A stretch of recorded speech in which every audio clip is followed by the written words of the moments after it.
আপনাদের অনেক অনেক রিকোয়েস্টের ভিডিও কিন্তু এইটা। আর আমার অনেক প্রিয় আপুরাও কিন্তু আমার এই হোমমেড পিৎজার রেসিপিটা দেখতে চেয়েছিলেন। আমি সাধারণত এভাবেই বানাই, এতে কিন্তু অনেক অনেক বেশি ভালো লাগে খেতে। টেস্ট একেবারে পারফেক্ট, মানে কোনো অংশে কম না দোকানের চেয়েও। তো যাই হোক, আপনাদের রেসিপিটা অন্যরকমও হতে পারে, আপনাদের সাথে আমারটা নাও মিলতে পারে। প্রথমে কিন্তু আমি ব্রয়লার মুরগির বুকের মাংসটা ছোট ছোট পিস করে কেটে ধুয়ে পরিষ্কার করে পানি নিংড়ে রেখেছিলাম। এর ভিতরে পরিমাপ মতো আদা রসুন বাটা, পেঁয়াজ জিরা বাটা, কালো গোলমরিচ গুঁড়ো দিয়েছি কিছুটা, তারপরে স্বাদ মতো লবণ, আর একটু ঝালের জন্য মরিচ গুঁড়ো, গরম মশলা বাটা কিছুটা, আর এক ফালি লেবুর রস চিপে দিয়ে ভালো করে ম্যারিনেট করে 2-3 ঘন্টার জন্য রেখে দিয়েছিলাম।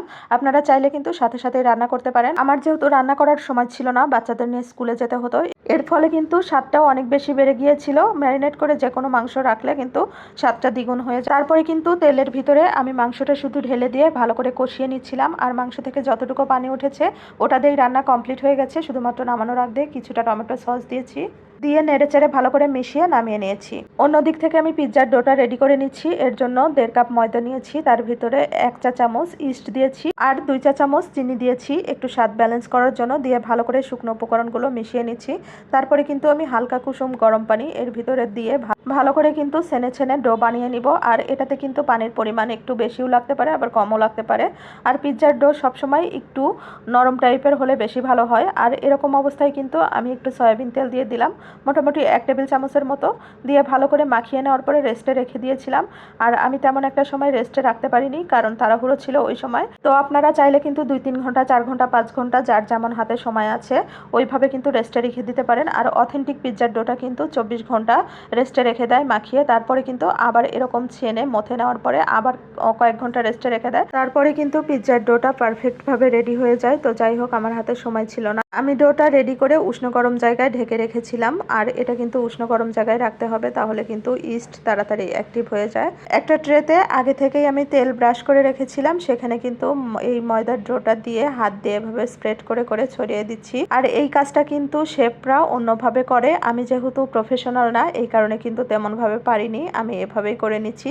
তারপর বড় একটা রুটির মতো বানিয়ে নেওয়ার পরে কাঁটা চামচ দিয়ে আমি একটু ছিদ্র করে দিচ্ছি। আর এই ছিদ্রটা করার কারণ হচ্ছে ভিতরটা যেন রুটির মতো ফুলে না ওঠে, এই জন্য। আর পিৎজার ভেতরটা কিন্তু এরকম চ্যাপটা থাকে, আর চারি সাইডে একটু ফুলকো ফুলকো ফ্লাফি থাকে, এতে কিন্তু পিৎজার আসল স্বাদটা পাওয়া যায়।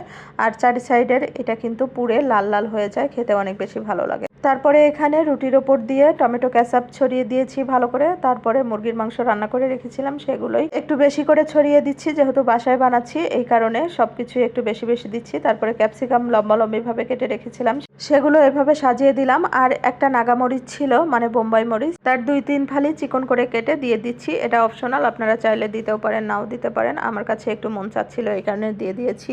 আর এখানে পেঁয়াজের পাপড়ি অনেকগুলো এভাবে সাজিয়ে দিয়েছি। দেওয়ার পরে পর্যাপ্ত পরিমাণে চিজ দিচ্ছি, এটা কিন্তু মোজারেলা চিজ। ডিপ ফ্রিজ থেকে নামিয়ে নেওয়ার পরে নর্মাল অবস্থায় আসার পরে গ্রেটার দিয়ে গ্রেট করে নিয়েছি, গ্রেটারের মোটা অংশ দিয়ে। তারপরে কিন্তু এখানে দিয়ে দিচ্ছি। আর এটা কিন্তু 250 গ্রাম ছিল, সম্পূর্ণটাই লাগেনি।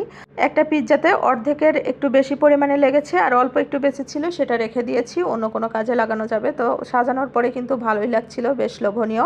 এখনই তো খেতে মন চাচ্ছিল। তো যাই হোক, আগে থেকে কিন্তু 200 ডিগ্রি তাপমাত্রায় ওভেনটা প্রিহিটেড করে রেখেছিলাম 10 মিনিটের জন্য। তারপরে আবার 25 মিনিটের জন্য আপ ডাউন হিট অন রেখে বেক করে নিয়েছি। আর বেক করা অবস্থায়ও কিন্তু একটু ভিডিও করে নিয়েছি, দেখেন চিজগুলো গলে একদম বুদবুদ উঠছিল। আর এই সময় দেখতে অনেক বেশি লোভনীয় লাগছিল। তো যাই হোক, 25 মিনিট পরে বের করে নিলাম, একেবারে পারফেক্ট হয়েছে, মাশাল্লাহ মাশাল্লাহ, অনেক বেশি খেতে মজা হয়েছিল। আর গরম গরম অবস্থায় কিন্তু কেটে দিয়েছিলাম। আর ওদিক থেকে বাহিরের অবস্থা দেখেন, বিদ্যুৎ চমকাচ্ছিল একটু পরে পরেই, আর বৃষ্টি বৃষ্টি ভাব, এই কারণে সানলাইটটা এসে পড়েনি ভিডিওতে। যেহেতু রুমের লাইট জ্বালানো, তেমন একটা কালার বোঝা যাচ্ছিল না ভিডিওতে। আর বাস্তবে কিন্তু অনেক অনেক বেশি লোভনীয় লাগছিল দেখতে, মাশাল্লাহ, অনেক অনেক মজা হয়েছিল খেতে। আমার ছোট মেয়ের তো তর সইছিল না, এই কারণে আমার মেয়ে বলছিল আম্মু আমাকে আগে 1 পিস দিয়ে নাও। তো যাই হোক, সস ভরিয়ে 1 পিস কোনোরকম অবস্থায় তাকে দিয়ে দিলাম, গরমের জন্য ধরাও যাচ্ছিল না। তো রেসিপিটা কেমন লাগলো অবশ্যই কিন্তু আপনারা জানাবেন। তো আজকে ভালো থাকবেন, অন্য কোনো রেসিপিতে দেখা হবে। আল্লাহ হাফেজ।